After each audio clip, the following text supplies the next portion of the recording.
European Theatre Podcast, and thanks for joining me on this journey through millennia of theatrical history. Today is a special bonus episode in celebration of Shakespeare's birthday. All around the world, people take the 23rd of April as a special day to celebrate Shakespeare. Some would say that we should celebrate the Bard every day, and I wouldn't disagree with that, but it's good to have a special day to focus the mind on England's greatest playwright. The 23rd of April is taken as his birthday, and the date of his death too, although both dates could be slightly off. The precise date of birth is an assumption based on his baptismal records, which don't actually state the 23rd explicitly. And the date of death, 52 years later, is also an assumption based on the burial record from 2 days later from the Holy Trinity Church, Stratford-upon-Avon.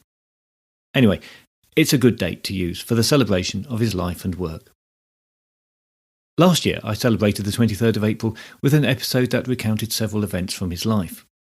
If you missed that, you can still find it on the podcast feed or at the website under the bonus episodes section. This year I thought I'd get a bit more specific. I enjoy many aspects of Shakespeare's plays, but perhaps most of all, it is his use of language that fascinates me. This is not always an easy thing to consider. His early modern English is just far enough away from modern English to require thought and often some interpretation, yet we can still enjoy its poetic nature. The heartbeat of iambic pentameter and creativity possible in blank verse still resonate as they did 400 years ago.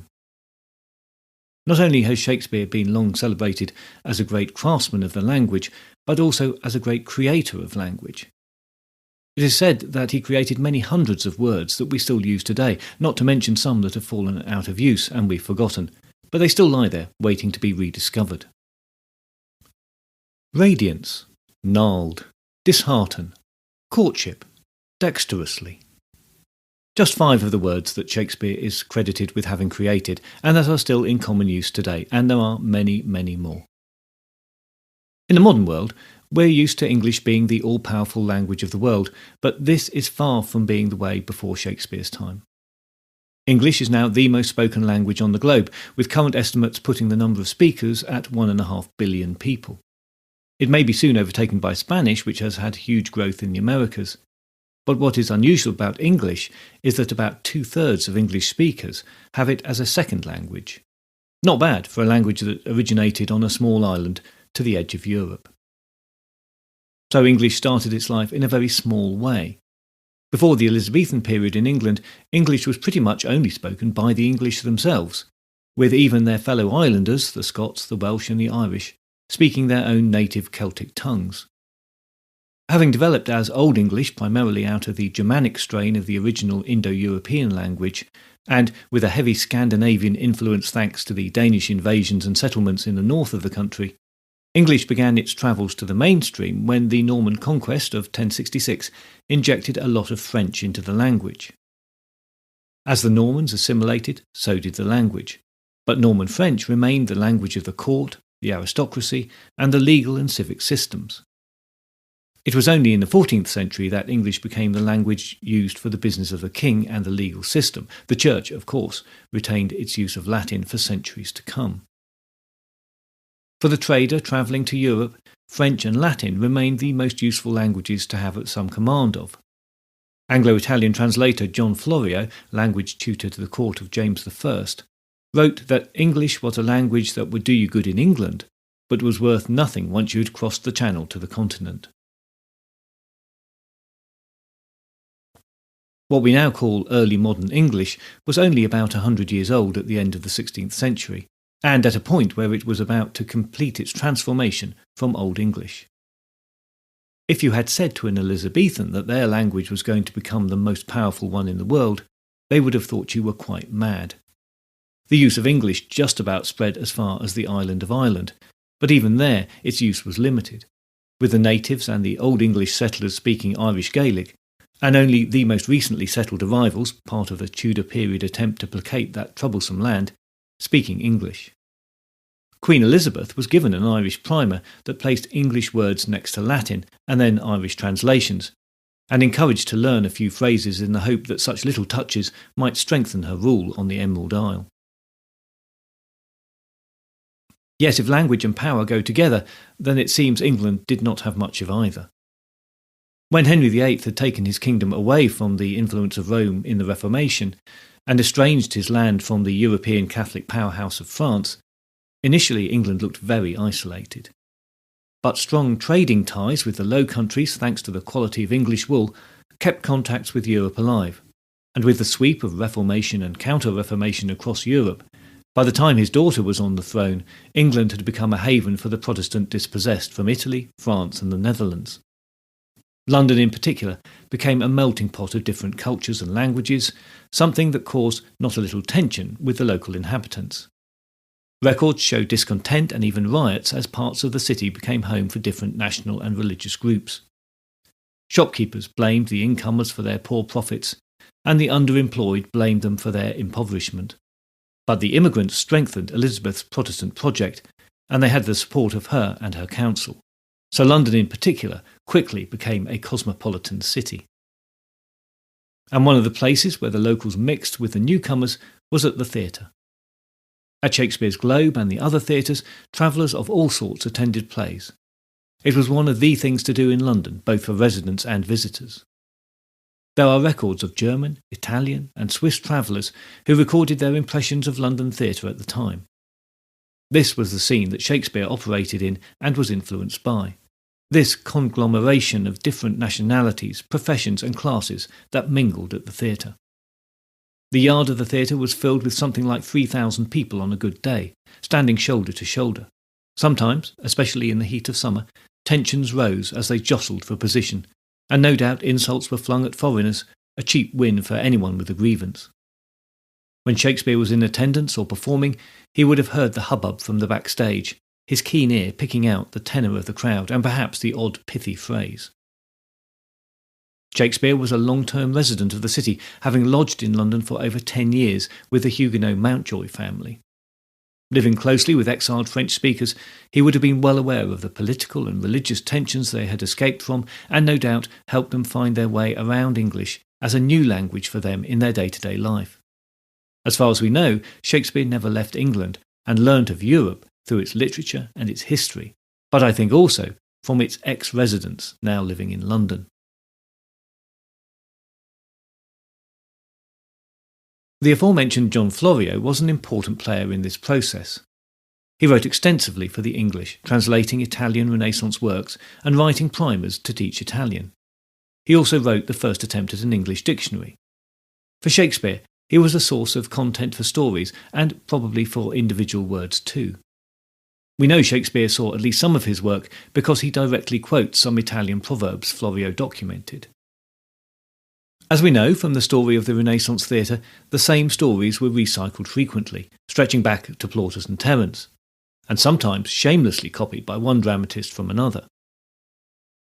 Shakespeare's possible sources have been discussed for a very long time, but we can say that they certainly included Latin, Italian and French originals, some of which he probably read in translation. Shakespeare and his fellow playwrights certainly recognised the power of language. They were writing words to be spoken out loud, to be there in the moment and then lost in the wooden O. In the Renaissance, the idea that something so transitory and temporary as the spoken word could raise man above the animals was a powerful one.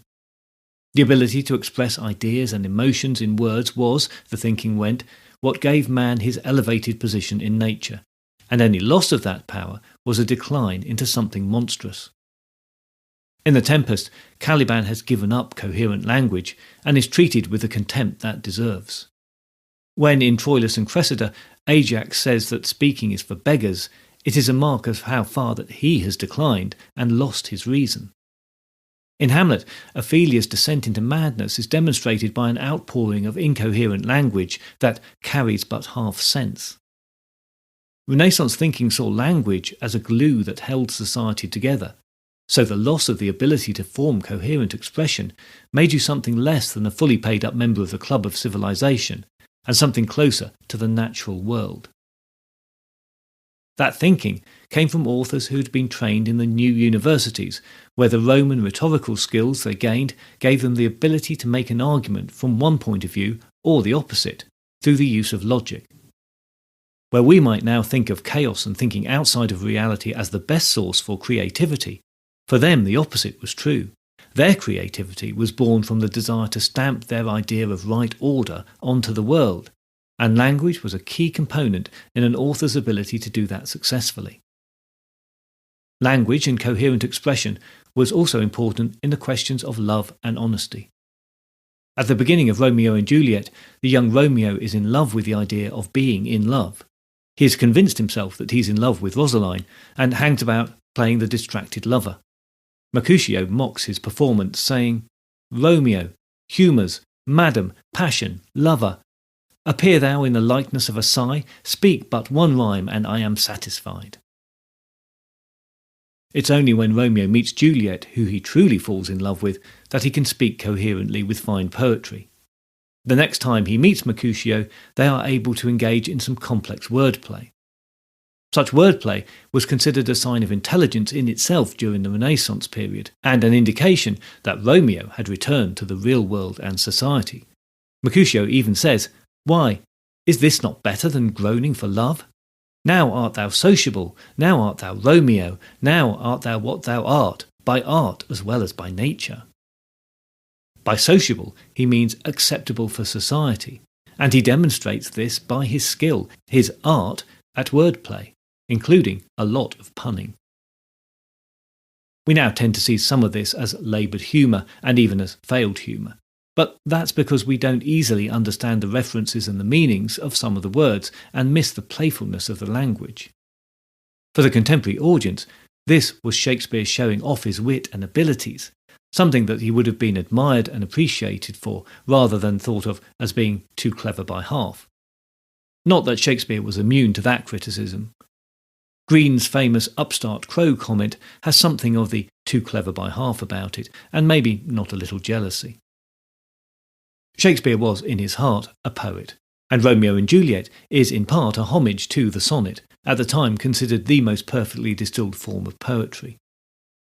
So Shakespeare is clever in his use of language because he builds on past traditions, takes new ideas from London's growing immigrant community, and shows his erudite abilities to all who want to come and see them. But what of this creation of new words? The idea that Shakespeare created more words than any other writer in English came about after the publication of Dr. Johnson's famous English dictionary, first published in 1755. Dr. Johnson was a great admirer of Shakespeare, but not completely uncritical. In fact, he too had a problem with Shakespeare's wordplay. He said of his puns, "A quibble, poor and barren as it is, gave Shakespeare such delight that he was content to purchase it by the sacrifice of reason, propriety, and truth." Johnson was, of course, well known for his forthright views that were freely expressed, but that does seem a little bit harsh. It suggests that only about a century and a half after Shakespeare's time, much of the original meaning of the wordplay had become obscure. In Johnson's defence, the driving thought of his time was the rationalism of the Enlightenment. The idea that two words that sounded the same but had a different meaning could be brought together just because of that random coincidence just didn't gel with Enlightenment thinking. But that just points us back to another aspect of Shakespeare's genius. He could mix the concepts of classical rhetorical argument and Renaissance logic with joking puns that were born out of the fluidity of language, and especially the spoken word. This was, we must remember, the time before dictionaries and fixed spellings.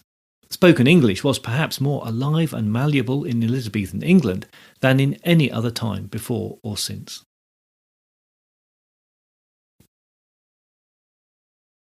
Johnson's dictionary included 40,000 words and was an incredible achievement. It marks the beginning of the fixing of spelling, pronunciation and meaning of words in English. However, his dictionary is not quite like a dictionary as you would think of it today. Johnson's choice of words to be included was greatly influenced by the literature of the preceding 200 years, and Shakespeare, of course, loomed large in that. The citations for usage that Dr. Johnson used mostly come from literary sources. Shakespeare, because of his unrivalled position in the historic canon of English literature, is much quoted in the dictionary. Following on from Johnson's work, Victorian academics studied Shakespeare more thoroughly than any of his contemporaries, and he therefore became credited with the creation of many words.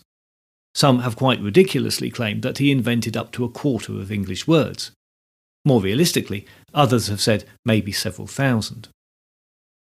In recent years, with the advent of digitisation and increasing computer power, a new type of study called corpus linguistics has been developed. This gives the capability for a full analysis of the entire canon of a writer, so that the use of words and the use of words in particular context can be studied, giving us a kind of aerial view of a writer's achievements. Now we can see the wood for the trees, which is an expression found in John Hayward's collection of English proverbs published in 1546, although I don't think it was ever used by Shakespeare in a play. Reasonable estimates had come down to suggesting that Shakespeare had invented between 1,500 and 2,000 words. But this latest type of analysis suggests that Shakespeare invented just 300 or 400 words at most. And don't get me wrong, this is still an incredible achievement by any standards. Many writers have invented words that stuck in the language, but maybe only 2 or 3 at most. For one person to multiply that up by a factor of 100 is incredible. And by invented, we both mean created and made first recorded use of. Take, for example, the word incarnadine, which appears in Macbeth and means a blood-red colour.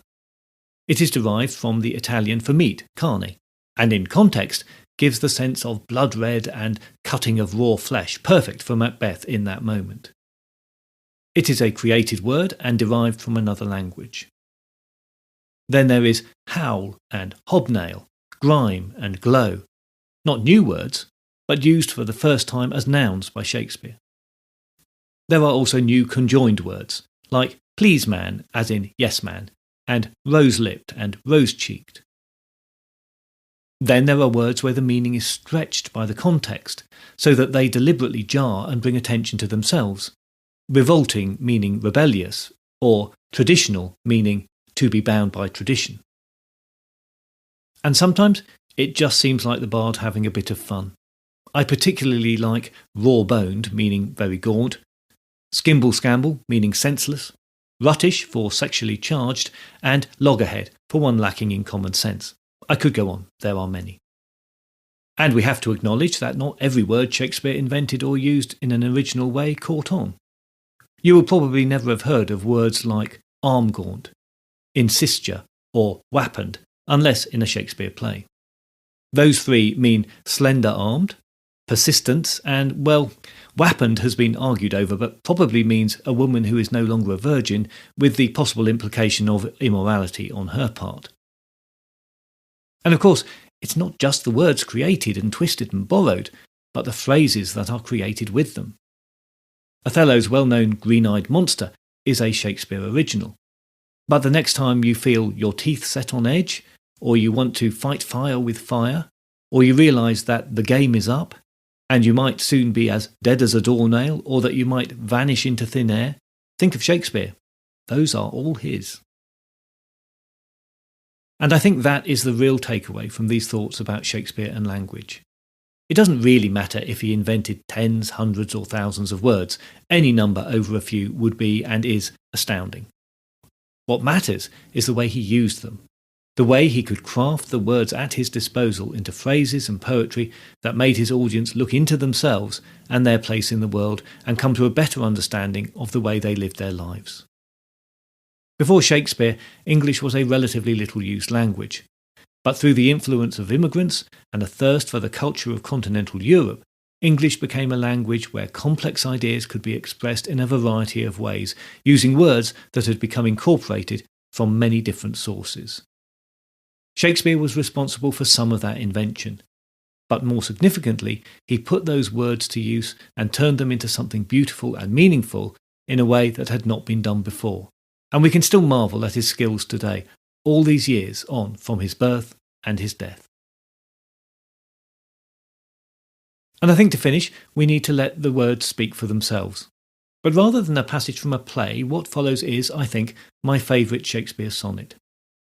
In the poem, Shakespeare compares his lover's attitude to other things in the beauty of nature. This is a tradition that goes back to Greek and Roman poetry, but Shakespeare twists the hyperbole of that tradition by using the poem to point out the way his lover pales in comparison to nature. As he also does in the language of his plays, Shakespeare is relying on his audience recognising a form from an earlier time, and that he is playing with it and twisting it to do something different and new. His lover does not compare well to nature. Her lips are dull, her breasts too pale, and she walks on the ground, proving that she is not the goddess he imagines her to be. The beauty of the poem is that despite the failings listed, it is still sensual, and her failings do not deter him. His lover may not be outrageously beautiful, but she is no less lovable and meaningful to him. Love, he is saying, surpasses all of these transitory concerns. So here is Sonnet 130. My mistress's eyes are nothing like the sun, with a hearty happy birthday wish to William Shakespeare. My mistress's eyes are nothing like the sun. Coral is far more red than her lips red. If snow be white, why then her breasts are dun. If hairs be wires, black wires grow from her head. I have seen roses damasked red and white, but no such roses see I in her cheeks. And in some perfumes there is more delight than in the breath from my mistress reeks. I love to hear her speak, yet well I know that music hath a far more pleasing sound. I grant I never saw a goddess go. My mistress, when she walks, treads on the ground. And yet, by heaven, I think my love as rare as any she belied, with false compare.